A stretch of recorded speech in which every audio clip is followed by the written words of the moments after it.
Hello everyone, welcome to trending economics. इस video में हम माइक्रो इकोनॉमिक्स यानी व्यष्टि अर्थशास्त्र का एक महत्वपूर्ण टॉपिक देखेंगे जिसे मांग में वृद्धि कहा जाता है। आखिर ये क्या होता है? इसे इंग्लिश में इंक्रीज इन डिमांड कहा जाता है। अंत तक बने रहिए, आपको मैं समझा जरूर दूंगा, ये मेरा वादा है।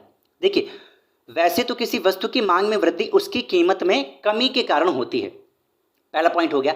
लेकिन यदि किसी वस्तु की मांग में वृद्धि अन्य तत्वों के कारण हो, जैसे कि उपभोक्ता की आय में वृद्धि हो जाए, फैशन के कारण या फिर रुचि के कारण, कीमत कम नहीं हुई, ध्यान रखिएगा, इन एलिमेंट्स के कारण होती है। इसके कारण क्या होता है? वस्तु की मांग बढ़ जाती है, तो यह स्थिति मांग में वृद्धि यानी इंक्रीज इन डिमांड की होती है। इसी को इंक्रीज इन डिमांड यानी मांग में वृद्धि कहा जाता है।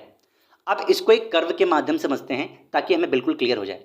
मांग में वृद्धि यानी इंक्रीज इन डिमांड, ध्यान से देखिए, वाई एक्सिस पर वस्तु की कीमत दी गई है और एक्स एक्सिस पर वस्तु की मात्रा दी गई है।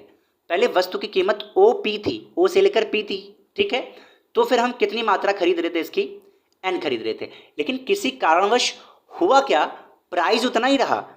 किसी की आय बढ़ गई, कोई फैशन के कारण खरीदने लगा या उसकी रुचि आ गई, ठीक, कोई जिद करने लगा तो उस चीज़ को खरीदने लगा, तो उसकी कीमत प्राइस पी पे ही है, लेकिन उसकी जो डिमांड है वो ओ से लेकर N1 पर चली गई, ओ N1 हो गई, ठीक है। तो देखिए, प्राइस सेम है लेकिन नंबर ऑफ क्वांटिटीज जो खरीदी गई हैं वो ज़्यादा हो गई।